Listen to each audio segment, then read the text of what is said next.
कक्षा 9 की हिंदी की पूरक पुस्तक कृतिका का दूसरा अध्याय है मेरे संग की औरतें। आज हम इस पाठ का सार समझेंगे। मेरे संग की औरतें पाठ मृदुला गर्ग द्वारा रचित ऐसा संस्मरण है जिसमें उन्होंने यह स्पष्ट किया है कि परंपरागत रूप से जीवन व्यतीत करते हुए भी कैसे लीक से हटकर जिया जाता है। यह उन्होंने अपने परिवार की स्त्रियों के माध्यम से स्पष्ट किया है, फिर चाहे वो उनकी दादी हों, नानी हों, परदादी हों, माँ हों या उनकी बहनों समेत वे खुद हों। लेखिका की एक नानी थी जो परंपरावादी पर्दे में रहने वाली एक घरेलू अनपढ़ महिला थी।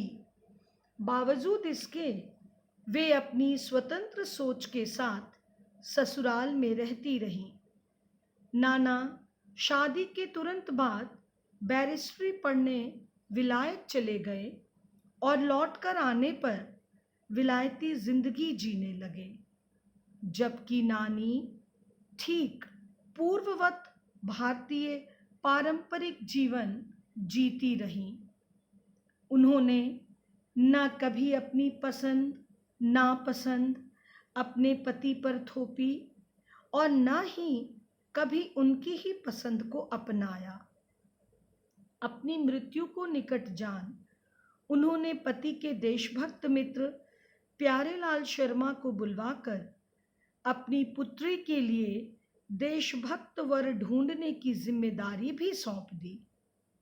पति ने इस पर आपत्ति नहीं दिखाई, तो इस प्रकार नानी ने अपनी स्वतंत्र सोच का परिचय भी दिया और सच्ची देशभक्ति की भावना को भी प्रदर्शित किया।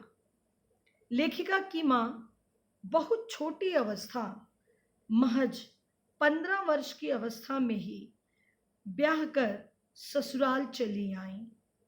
उनके पति एक स्वतंत्रता आंदोलन कर्मी थे। माँ बहुत ही कोमल सुकुमार महिला थी। स्वयं देशभक्त होने के कारण वे गांधी जी के आदर्शों पर चलती और सादा जीवन व्यतीत करते हुए खादी की धोती पहनती थी। लेखिका की माँ की सुंदरता, नज़ाकत, गैर दुनियादारी और ईमानदारी, स्पष्टवादिता का उनके ससुराल पर बहुत प्रभाव पड़ा। उनसे कोई ठोस काम नहीं करवाया जाता था, यहाँ तक कि बच्चों की देखभाल भी वो नहीं करती थी।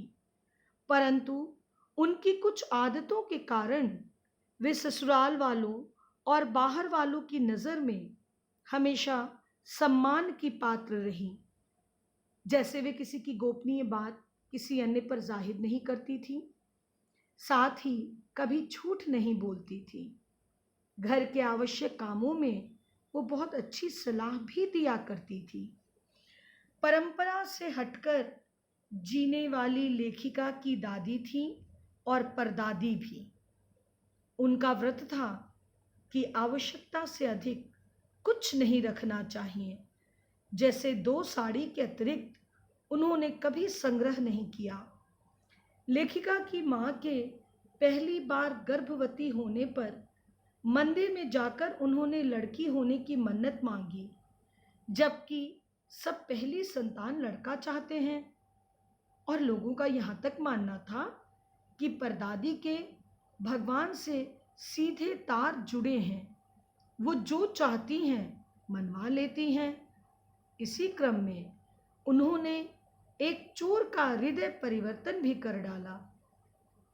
चोरी की नीयत से घुसे चोर से कुएं से पानी मंगवाकर पीने के बाद उसे भी जूठा पानी पिलवा दिया और पुत्र बना देने का दावा करते हुए उसे चोरी त्यागने और खेती करने पर विवश भी कर दिया।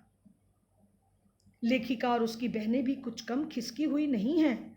लेखिका ने तो महज 9 वर्ष की अवस्था से ही अपना सनकीपना दिखाना शुरू ही कर दिया था। 15 अगस्त 1947 को आज़ादी मिलने पर लेखिका इंडिया गेट जाना चाहती थी, पर टाइफाइड के कारण न जा सकी। 9 वर्ष की लेखिका को पिताजी ने ब्रदर्स कारामजोव उपन्यास पढ़ने के लिए दे दिया। लेखिका को पढ़ने का शौक था, सो रोना धोना छोड़ उपन्यास पढ़ने लगी।